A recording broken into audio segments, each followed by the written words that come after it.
Okay, so today I'm going to be showing you how to adjust materials and deal with flickering Lumion. So here we're going to select this rug here just to use as an example. Um, let's see. Okay, so yeah, here hit material, then select the item.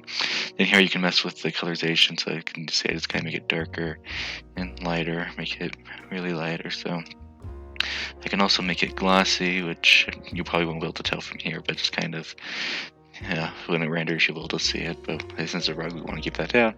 Repeatedly, so it makes it how shiny, how much reflected, how thick can you make it. Let's go all the way up into the C.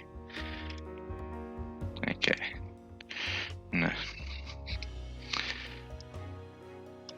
You also can do the relief, just placement, so you can adjust the texture itself and the scale of it, so I can really zoom in and out of it, make it look weird. But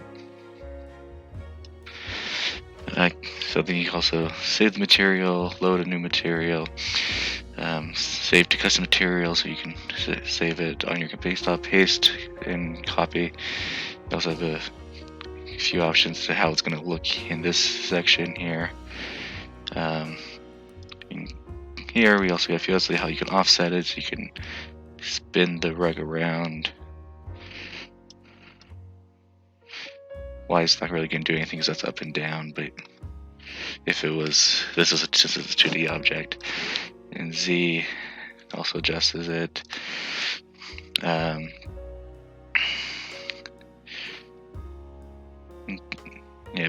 heading, pitch, bank. You can make it somewhat transparent, so make it like a window.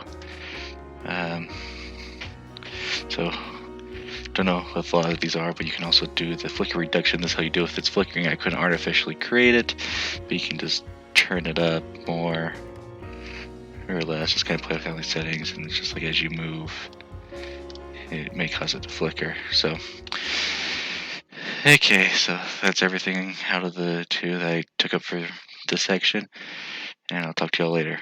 Bye.